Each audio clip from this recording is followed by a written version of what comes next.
All right, good afternoon, everybody. First and foremost, as in typical netiquette fashion, I think is the case now.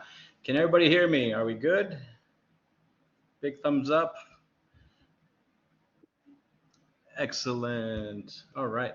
So I do want to do a little pre-warning, I guess. So I'm actually not in El Paso right now. I'm actually in Pennsylvania. I am on contract with Johns Hopkins University, and I'm currently working for Johns Hopkins during the summer. And there's a storm that's kind of moving in. So if you guys hear some extracurricular noise out, that's what it is. I know rain is something that doesn't really happen in our neck of the woods. So yeah, that's what that might be. With that said, good afternoon. My name is Chris Salas. I am assistant professor of social work for EPCC and have the pleasure of serving as the excuse me, chair of the mental health committee for the past 2 years or so now.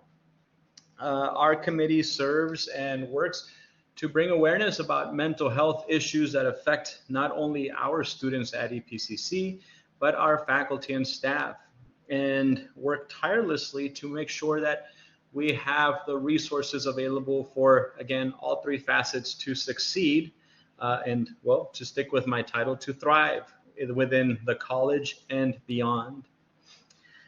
So when I was asked to put this presentation together, we have our typical conversations when we talk about anxiety or depression, mental health.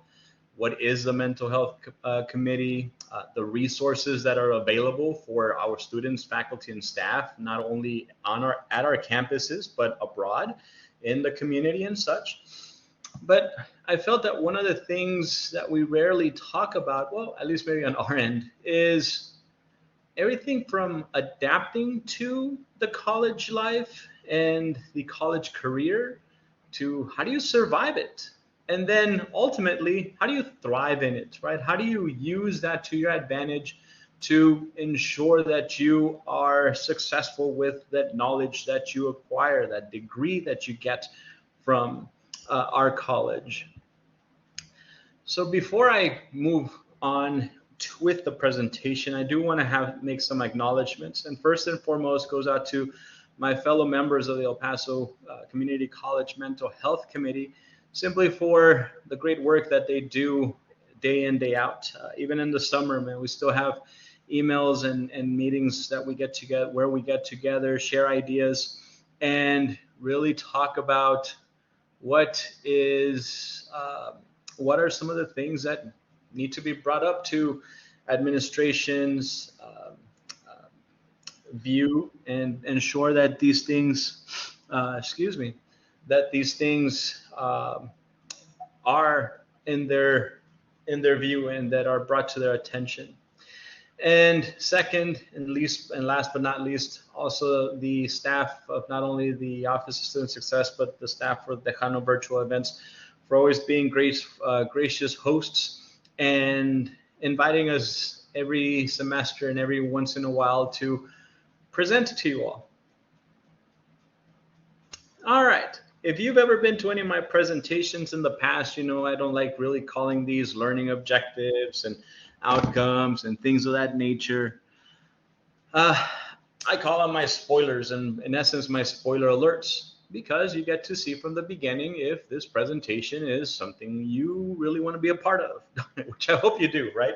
But in essence, what we'll be talking about is the three main things that are part of the title, right? So from adapting to college, to surviving college, and thriving in college. And really, each of these three little niches we'll talk about, what does that mean to you? What does it mean to us when we say, well, how do you adapt? And what are you adapting from? What are you adapting to, right? Even the surviving, what does that mean? And last but not least is the thriving.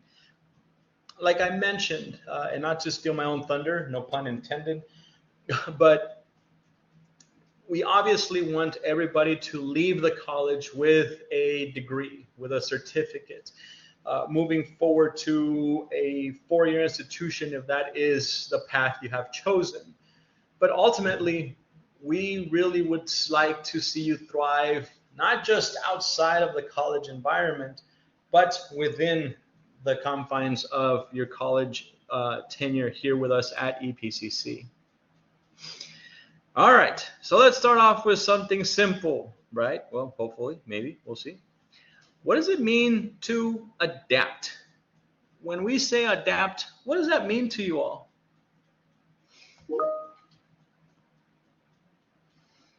Feel free to write it in the chat. Feel free to unmute yourself, whatever is best for you. Adapt, change to conform.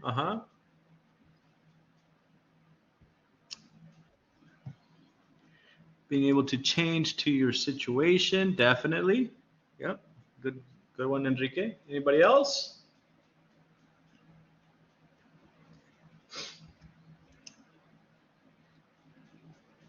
Whoopsie. There we go. So yeah, adapt is all that, right? Adapt in essence means you're able to change depending on your environment, depending on the situation you're at, right? You're not rigid. Rigid is just you are this way, you are that way, and that's not going to change, and this is how it's going to be. And in essence, you don't take the information, right? You don't take the information that is put out to you by your environment, by the situation, utilize all that information, and then create a result or create a response to it. So what are you adapting from, and what are you adapting to, right? For some of us, the adaptation occurs from high school to college. Now, in some situations, some of our students do participate in our early college classes, so it helps bridge that transition a little, right? It starts to prepare students to adapt to that college environment, that college level of doing things, of expectations, and so on and so forth. For some of us, there's also this adaptation of going from work to school. Now, this could be that some of us might be, like it mentions down here, it's going back to school, right? In some instances, and I always tell my students and anybody that I speak to, I feel that us at the community college, we are the definition of that non-traditional student, right? That we have students that come straight from high school, but we also have students that have gone into the workforce for X amount of years to do whatever role, whatever title they have been doing for, again, X amount of years, and then say, hey, you know what? I really want to do this. I really want to learn this. I really want to try that. And they come back to EPCC or to another institution and embark in this new thing to them, right? That they have been doing this other job for 10, 20, 30 years. They might be in their 30s, their 40s, 50s, 60s, 70s. And they come back to learn a new skill, to take on something different. So there's that adaptation even within where in life someone might be coming to the college environment. The flip side of that is, well, I had a student graduate at age 72. Yep. Yeah. I've had classes where I have that same range, Liz, where you have students that are straight from high school, and you have students that are in their 60s, 70s. And, I always say, like, my kiddos, even though some of my quote unquote my kiddos are twice my age, still my kids, right? Still my students. But the flip side to that is that you have students who might be coming out of high school or somewhere in their early in life that have started working. And so now they're adapting to multiple facets of their life. They're adapting to having school and work, right? So there is a different aspect of adapting. How are you going to adapt your life to squeeze schoolwork in there, squeeze being a parent, being a caregiver, being a brother, a sister, whatever hat it is that you wear? Again, you might be adapting from not going to school for a while, right? And coming back to school. There are times where students might take a sabbatical. They might take some time off from school, be it from high school to college or even between degrees, right? Might have students that take some time between finishing their associates, their certificate, their bachelor's, their whatever it is. Even, I mean, we have part-time programs where students might not take the quote-unquote traditional route of a 2-year associate's.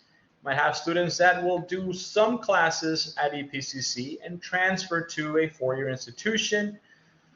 Excuse me. And even now with this new wave of online, right, that after the pandemic that we realized, hey, you know what? We can actually do all of these classes online because, well, we as educators and as institutions of higher learning, we had to adapt to still providing an education even though we weren't able to have our students in the classroom. So we adapted to that and realized that, hey, we can provide this to students online. And even after you all came back and we all came back to the classroom, there's still that possibility to continue doing that and providing that education through this online platform.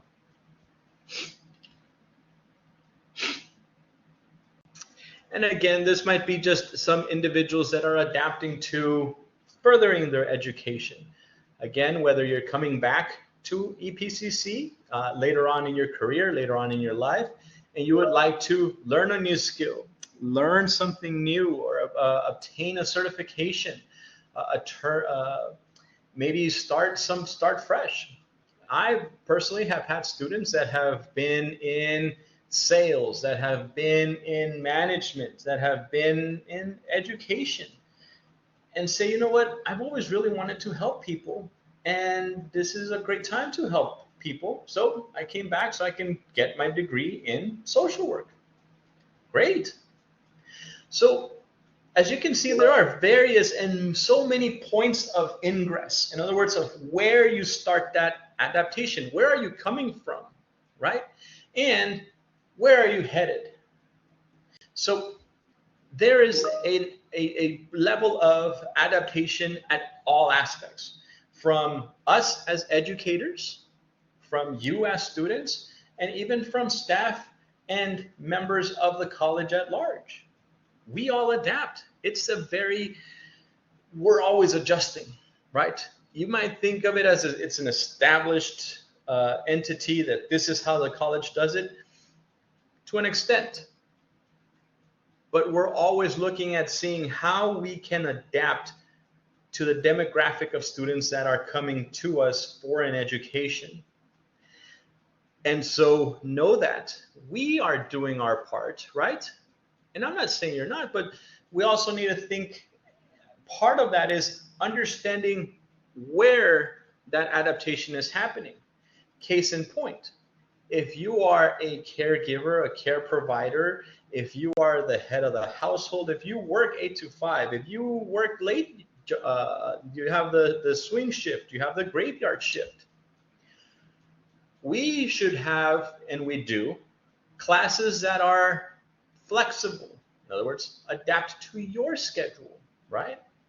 We have asynchronous classes. In other words, the material and the content is recorded, put on Blackboard, put on a certain platform that you can access, right? So you adapt your schedule to your education, to your class, and we adapt the way in which we present and deliver that education to you all. So again, this isn't a one-way street, right? The adaptation is from all aspects. So fine, we've adapted, right? We're looking into, okay, now that I'm coming from work, I'm going to school. We know that ingress point into this modification adjustment period. Great. Now what? Well, what does it mean to survive? We've adapted, right? We've adjusted. How do we survive in college? What does surviving mean to you all? If I asked, how do you survive college? And for some of you, it might say a lot of coffee. For some of you, it might be, daycare and leaving the kids somewhere. To keep moving forward. Excellent. Yeah. What else?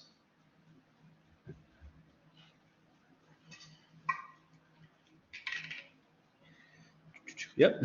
Coffee and time management. And sometimes you gotta, throw in there your little coffee breaks. Definitely.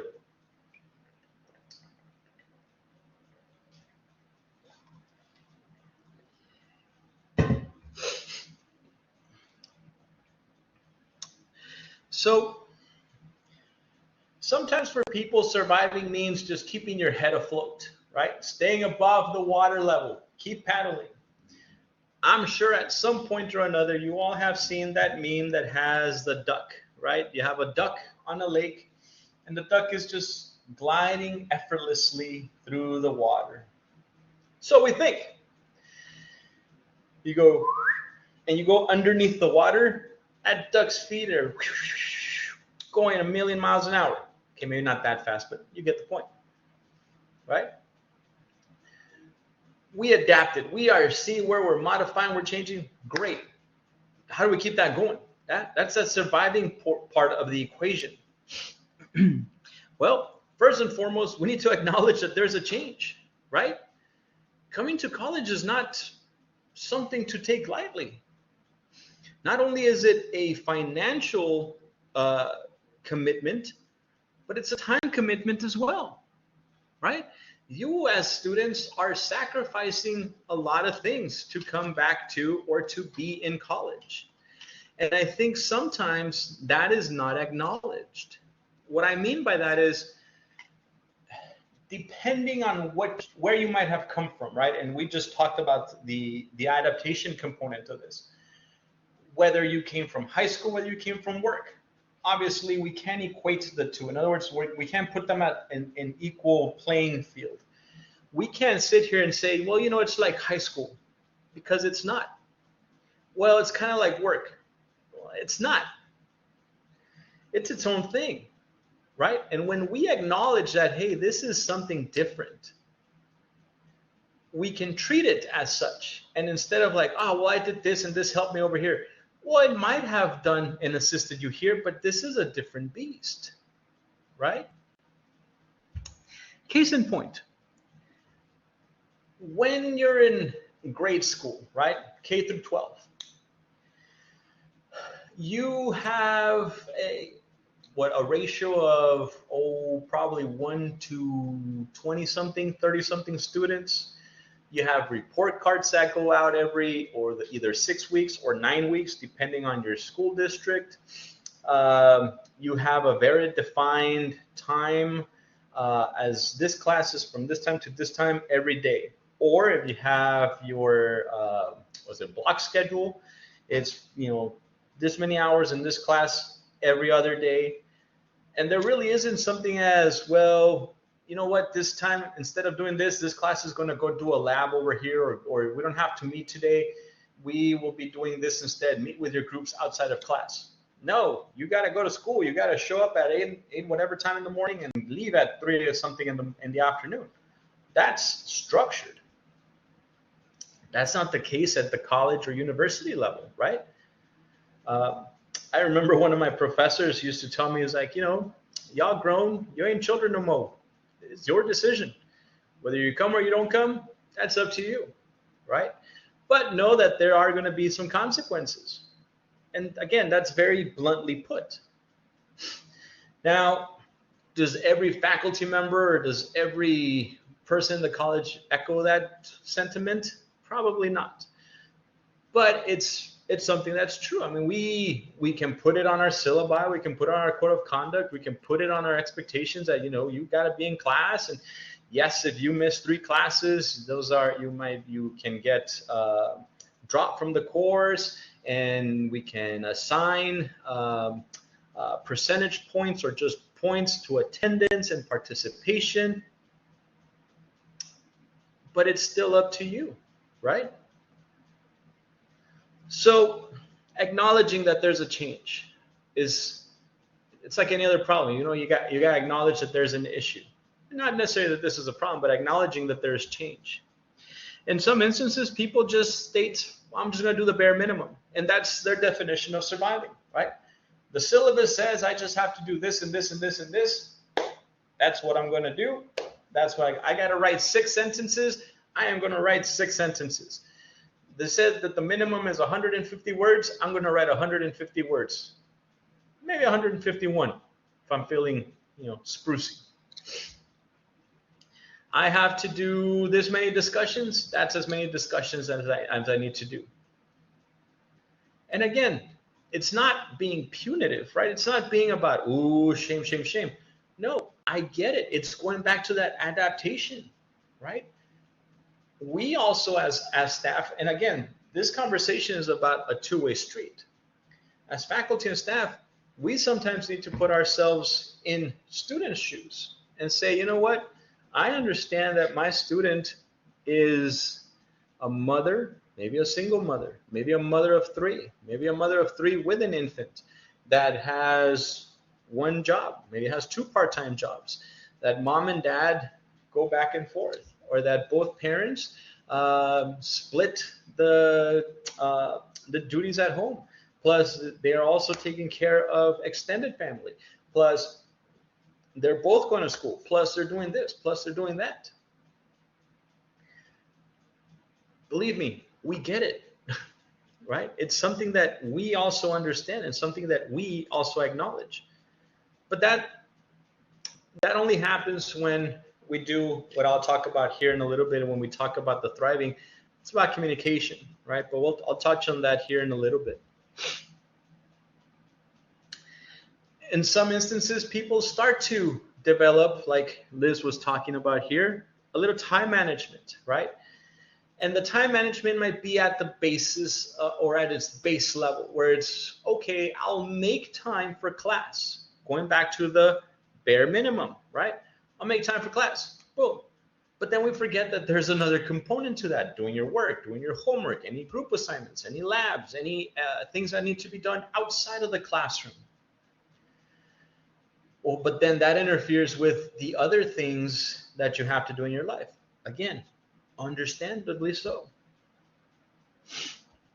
And in some instances, like I said, it's just about getting things done, and that's it. We have people that will, if you open up the content for the entire semester, they'll knock it out and boom, it's over and done with. Okay, you know what? Do what you need to do. It's going to get done. It's fine. Just do it. Okay, it's going to get done. Sorry, the lights were flickering, so I hope the lights don't go out. Good thing my laptop is charged, so we're good. You might just not be able to see me here well. Anywho, so it's the surviving part, I think, is, I don't want to say the most common thing, because it's really not, right? Especially when we equate surviving with just keeping your head afloat. Some people are really good at swimming, right? So they'll just swim through it, get over it. And that's their definition of surviving, right? Just getting it done. I'll get it done. It doesn't matter what the outcome is. I'm going to get it done.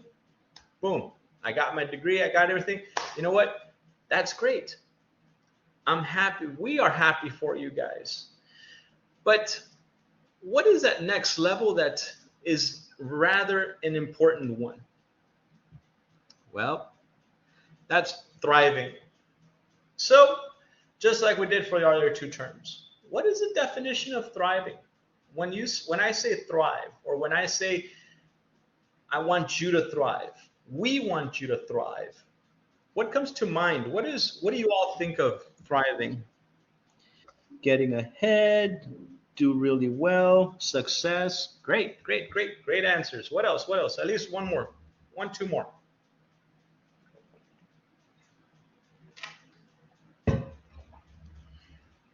Right, so everybody takes out a thesaurus and looks up what the synonyms for thrive are. Survival, get things done without feeling exhausted. Oh, that's a good one. Yeah. Thriving, think of like flourishing, right? Thriving is maybe even seen as doing well or doing great things when it wasn't expected, right? So let's look at this real quick. How do we thrive in the college setting? Believe me, all these are easier said than done, right? And it takes some time. So we prioritize our items. In other words, the things that we have to do. Yeah. Oh no, definitely. Yep. Uh, we prioritize the things that we want to do, right? There's a difference, and I'm not going to get into that whole thing of like, well, is it a need or is it a want, right? But there are some needs. There's usually a tag of war kind of thing between, well, I want to do this. I know you want to do this, but do you really need to do that right now, or can it wait until you finish this and then do that? The 5 minutes later, your priorities change. Yeah. Yeah. You know, I always with our oldest have a 11, soon to be 12-year-old, and there's times when he'll wait till later on at night, right? It's like 8 o'clock, 8:55, 5 minutes before he has to go to bed, and I'll tell him, "Have you done this?" Like, "Oh no, I was gonna do it before I go to bed." In 5 minutes from now, you're gonna do everything that you were supposed to do. My So here's a tip. Get done what you need to do before getting done what you want to do, right? Because then if you get everything done, then you have all this time to do what you want to do. Just get it done. Or as my favorite saying, I don't think it's his favorite saying. I'm like, just Nike it, bud. Just Nike it. And for those of you that know, Nike's motto is what? Just do it, right? So that's my thing to him. I'm like, just Nike it, bud. Just Nike it. And I kind of just do the whoosh, swoosh, the swoosh sign, right? But anyways, it's prioritizing the things that we want. We might want to get our license in ABC. We might want to get our master's in this. We might want to get this job. We might want to do this. Okay, well, what do we need to do to get to that point? Well, I need to first get a master's. Was that really what you need to do first? Well, no, first I need to finish up my bachelor's. Okay, what can you do? Well, there's a lot of great programs at a community college that will set me up for success, that will build a good foundation, that maybe keep me from having to take some of the courses at at a four-year institution, and thus cut down the amount of money that it will take me to graduate with a bachelor's. Excellent. So what do you need to do now? I need to register. There you go. Okay, so you register. Well, once I register, then I got to go to class, and do class. I got to do well, then I got and even build a network while I'm in college, right? Start getting first impressions, start building my resume, start getting experience, maybe do co-ops, maybe do internships, apprenticeships, start being a part of groups and organizations on campus that will get me out there and experience things that I would be doing in that career. Excellent. Now we're thinking more of the prioritizing of things. Let's narrow it down. In class, what do you need to do to succeed, to thrive? I need to do my work. Yeah, that would be a great idea, right?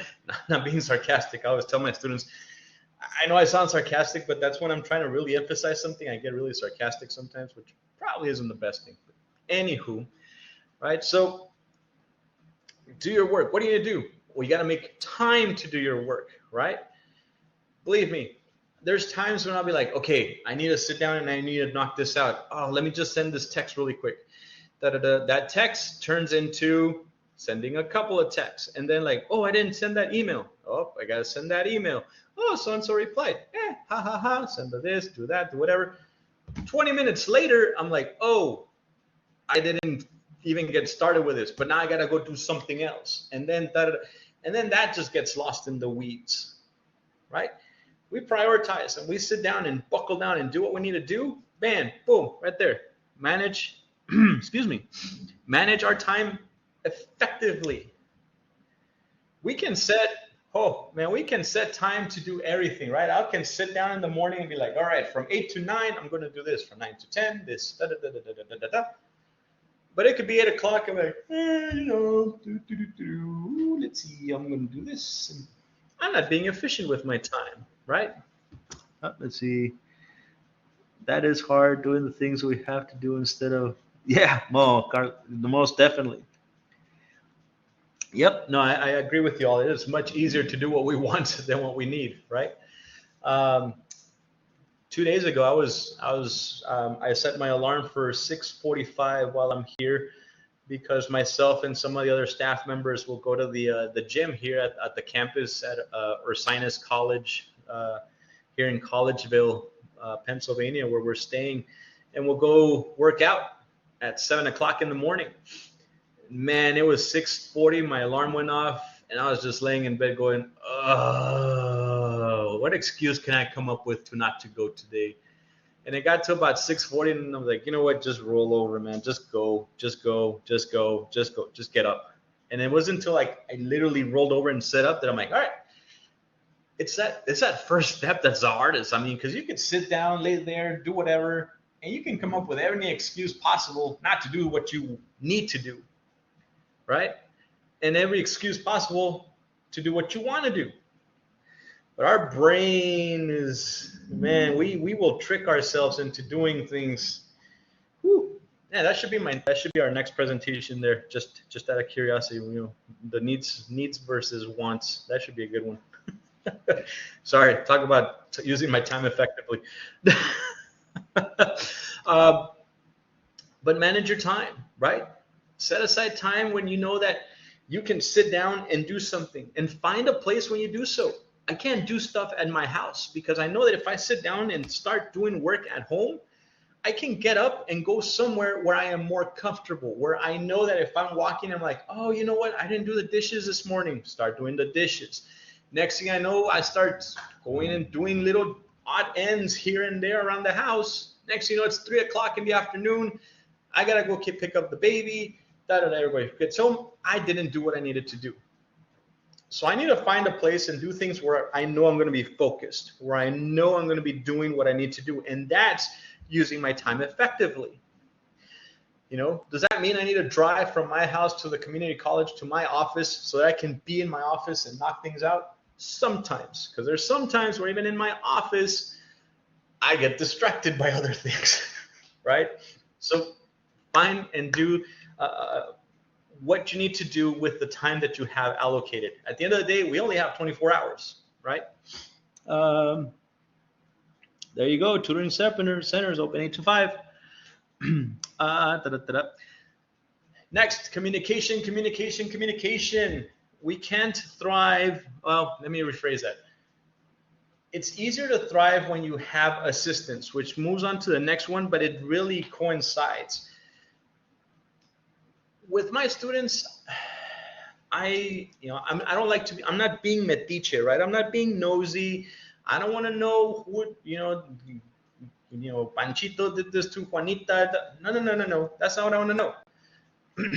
If you had something where I'll have text messages, emails like Mr. Salas, this and this happened. I'm so sorry. This and this. All right, you know what? Turn it in at 5 today. Thank you very much. All right, much appreciated. Because I'll say, if I don't see you in class, to me, you're not in class. And that's it. You're not in class. As much as I wish I could read minds and could see the future or anything, I can't. Not yet. But the communication is very helpful.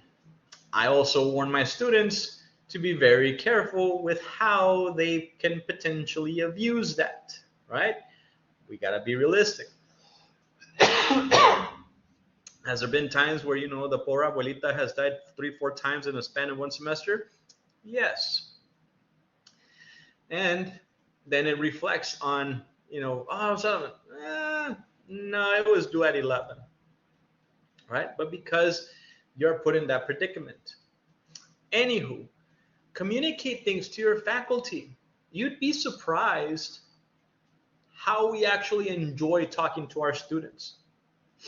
I enjoy and I actually like talking to the. I like when people maybe stop in my office and just, hey, I had a question about this. Cool, let's knock it out. Hey, Gonzalez, what did you mean about this assignment? You know what? Great. Thank you for asking, because maybe I didn't think about that when I was putting the instructions down, but now I did. Great. Let me now share it with everybody else so that maybe this doesn't, I get a better result in the assignments than what I thought because of the lack of clarification in my assignment guidelines. So use the resources, right? Seek assistance. Like Patricia said, EPCC guys, believe it or not, whether it's EPCC, whether it's UTEP, NMSU, UT, Our Lady of the Lake, wherever you're going for school, there are so many resources at these universities and colleges that more often than not go unused. Mostly because students aren't aware that they exist.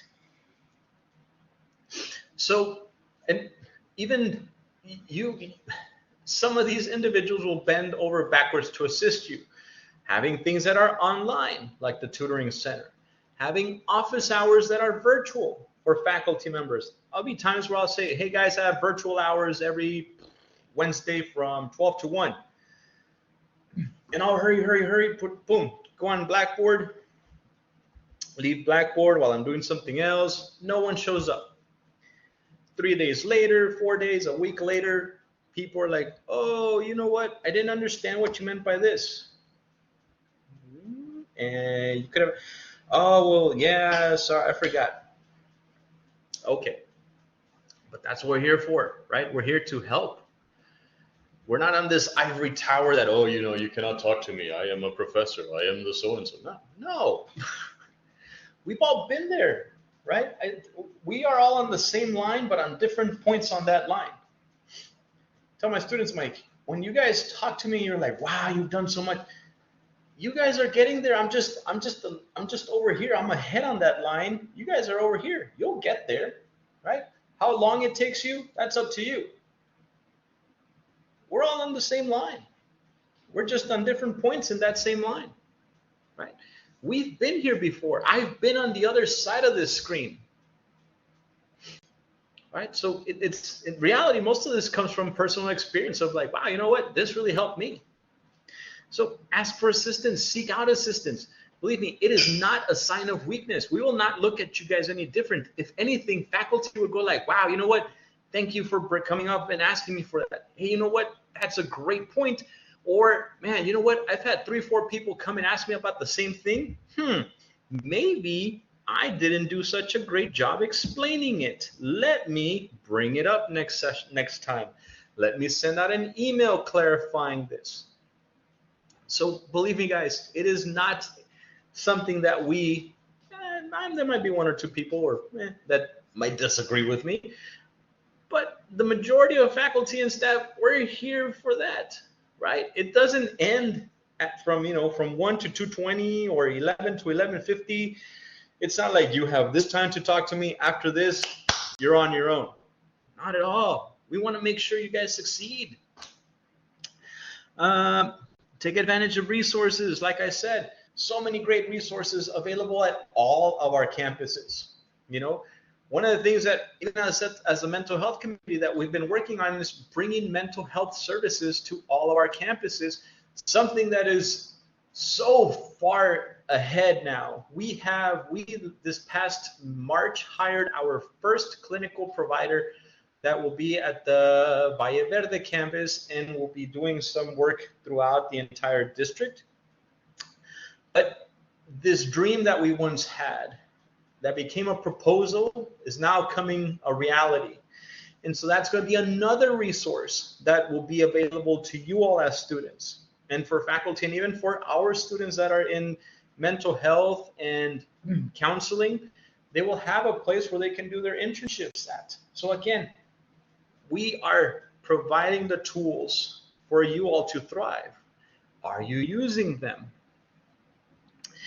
And the last 2 really fall on you, right? Because I can sit here and talk to you all about self-care.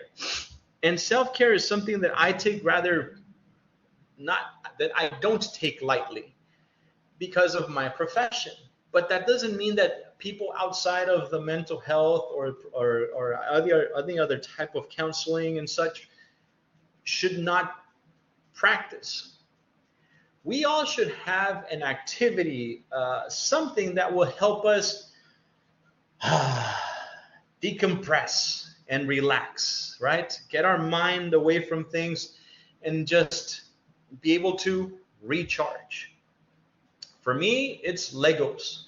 I love building Lego sets, right?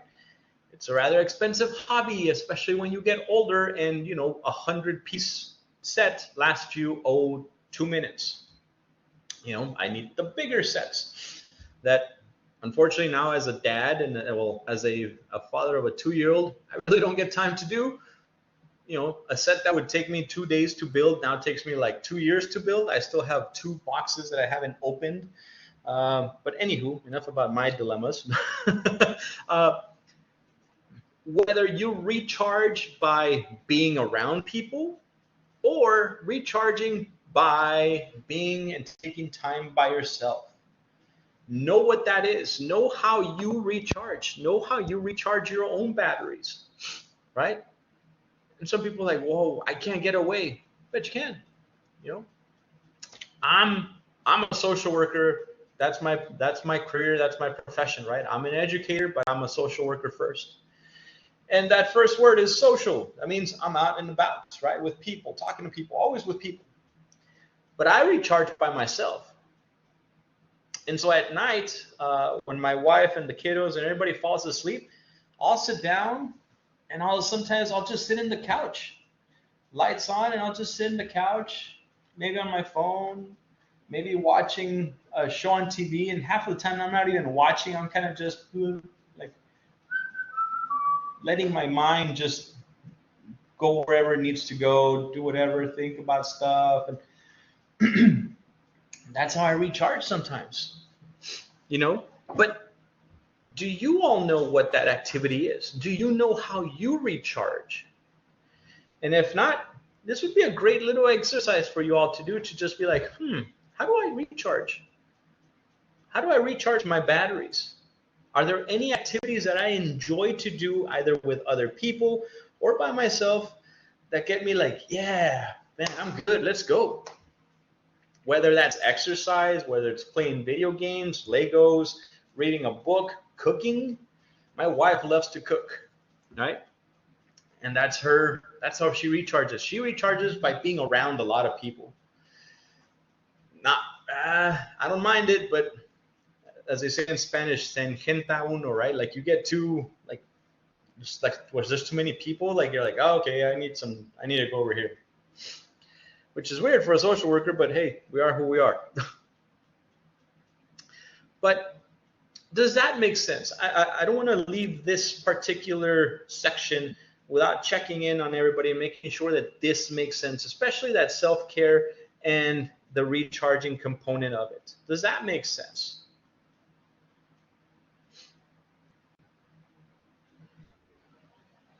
Excellent. And again, this is really just talking about how do you use whatever you're doing in college to your benefit, right? How long should we self-care? Great question.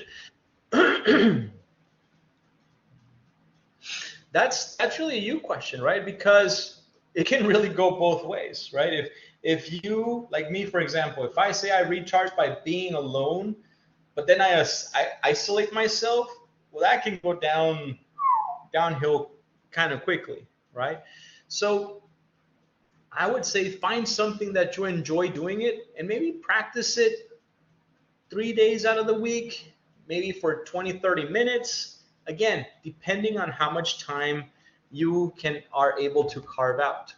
There's some people that even just when they drive, right? When they're by themselves or even just driving can be quote unquote therapeutic. Walking, sometimes I'll just go for a walk and that's therapeutic. In other words, that's my self-care, my alone time. At the college, there's times where I'll just kind of go for a walk around the campus, or maybe I'll just drive to the fountains, or drive to Cielo Vista and just go for a little walk and then come back and do what I need to do. So I think to answer that question of how long, first you need to figure out what it is, what activity is it that will recharge you, that you enjoy to do. Again, is it reading? Is it spending time with family? What is it exactly, right? And then I think that's a question, an individual question for everybody to determine how long do you want that to be.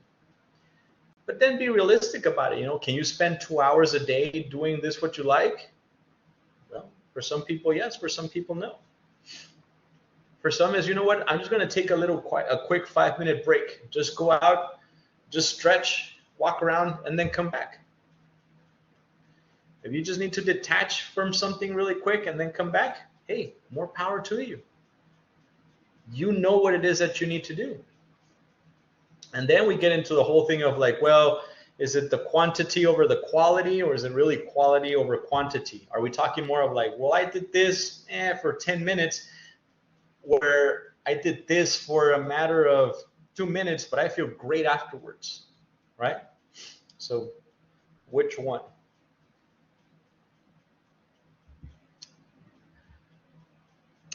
And so I want to leave everybody with this quote by Charles Darwin. Reads, "It is not the strongest of the species that survives, nor the most intelligent that survives.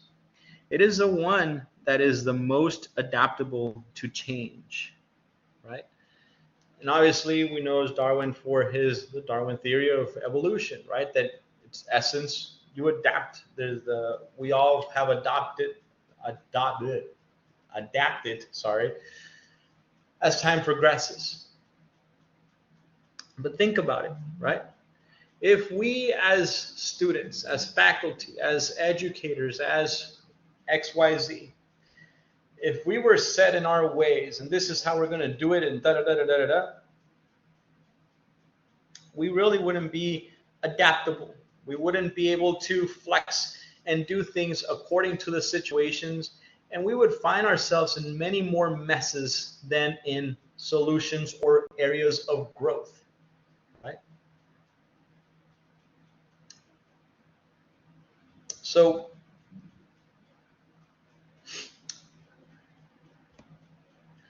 with that said, any questions, comments, or concerns that you all might have?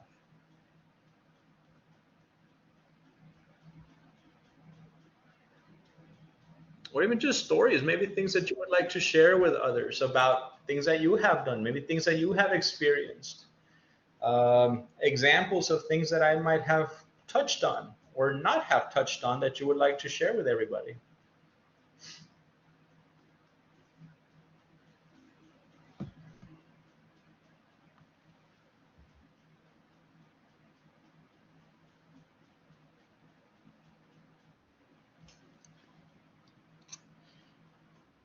How to organize when the student seems to have no goal or direction.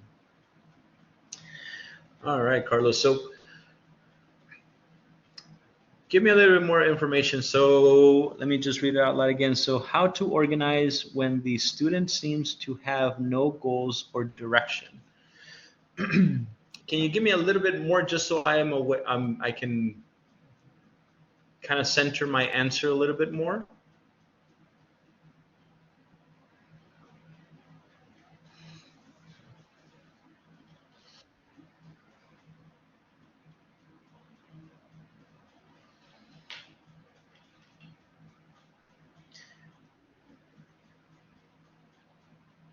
Ah, okay. So, well, the motivation, that one's difficult because that's an internal power, right? But it could be in reality outside as well. You know, who's motivating? What's the motivating factor behind it? Uh, I think at that point we need to maybe have the student understand the why, right? Why is someone doing this? Why is someone engaging in this type of, going to college or picking a particular field, picking a particular interest, right? Uh, I'll be honest, when I first started college, I thought I was going to be an engineer. I I had all these math and science classes and part of the tech club and everything when I was in school. And I got to college and had scholarships galore for engineering. And no, it just wasn't my thing. It's not that I couldn't hack it. It's just it was very routine and very mundane for me. A bridge was a bridge, it was a bridge. A road was a road, was a road. I did music after that, and I got my first degree in music, and then again that became more of a hobby. And so it's kind of like being lost for a second there, right? Not sure where and how to maneuver through all of that. And I think that's part of that adaptation that sometimes we're not aware of, or we don't know what it is that we want to do.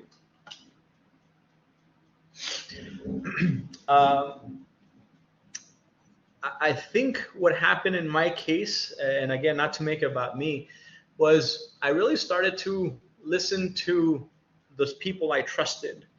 I had a friend of mine who was like, I really started to feel worried about you because, you're a smart person and you were walking through college rather aimlessly. If you would see I'm glad the college maybe overlooked my grades in my bachelor's because,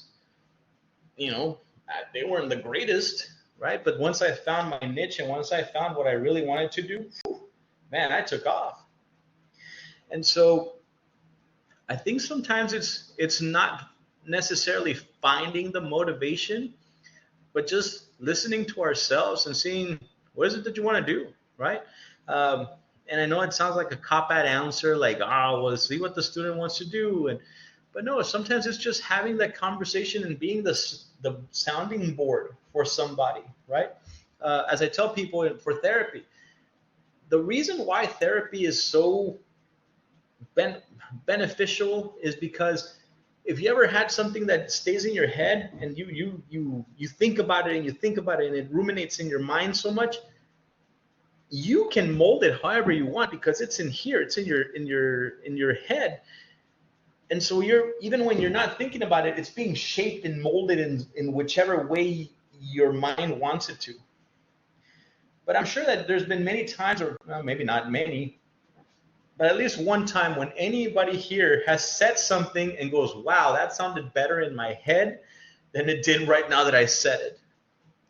Because when you think about it, it's just being up here. You might not even say it. You're thinking about it. You're like, that's a great idea. That's perfect. But as soon as you say it, now you've thought about it. You thought about how you're going to say it, and you've said it. You're verbalizing it. And so when you say it, now you're also hearing it. So now you have more of your senses that are interacting with that thought. And that's when you have that, oh, wait a minute, that's not as great an idea as I thought. So sometimes even just engaging in a conversation, really like, so what stuff do you like to do? Tell me, what is it that you want to do this? And not as a judgmental, like, why would you want to do that? Why is it that you know, like, what are your interests? What do you want to do with that? Well, I don't know. Okay, well then what's driving you behind? I don't know, right? It's like talking to a teenager sometimes, right? I don't know. I don't know. I don't know, right? Favorite two word, not even 2 words. Oh, I guess 3 words. Sorry, I can't even count anymore. I don't know. I don't know. Okay, well, it's maybe, have you ever thought about doing this? Well, maybe. And just sometimes it's even just planting the seed like, well, you know what, tell you what, I get it. I'm sure right now it's the last thing you want to talk about, but tell you what, maybe next time we can talk about it even more. Or even in some of our classes, doing some sort of project, some sort of either a discussion or journal entry, or just anything that could potentially allow the student to open up. There's some journal entries that I do, right? Because on Blackboard, the discussion's open to everybody. The journals is just between you and the student, right? Or at least, and for our students down here, that's how it works.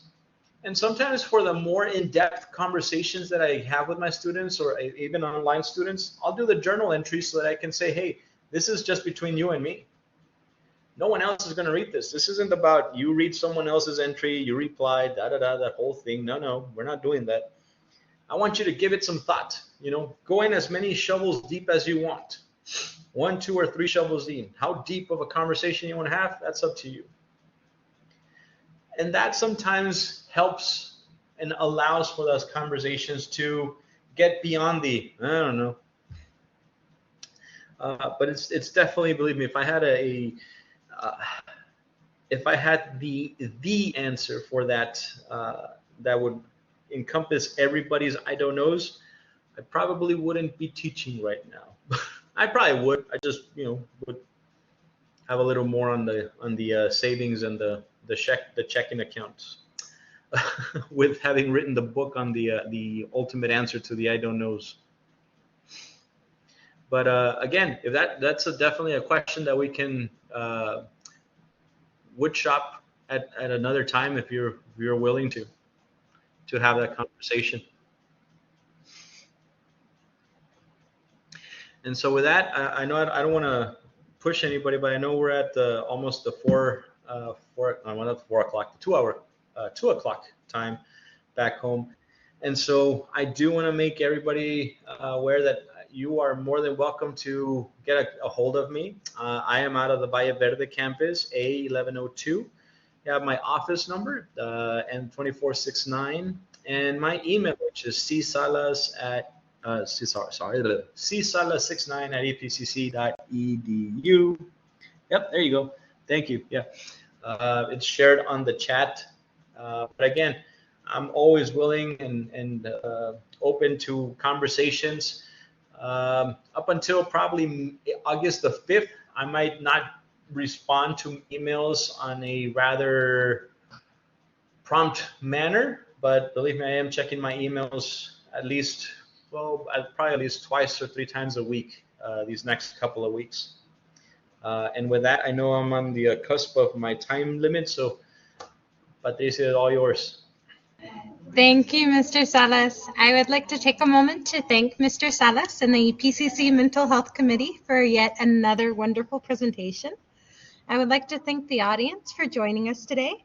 And I'd like to take just a second to invite y'all to next week's PPEs. So today's session for Happy Math Hour will be the last Happy Math Hour for the summer semester. We'll be going over the finals for Math 1314 and Math 1324. But next week in the same link, we are going to have free learning resources for TSIA 2 and TEAS test prepping with the PREP program. The PREP program offers free online and face-to-face learning resources for students seeking to prep for the TSIA 2 assessment, as well as for the nursing student population who would like to better prep and take the TEAS test. Ask about our free boot camps, online courseware, and diagnostic assessments. You'll find our resources helpful, engaging, flexible, and convenient. So if you have a moment, next week, July 14th at 1 p.m., we'll be having that session. Thanks again for coming today, and we hope you have a wonderful weekend.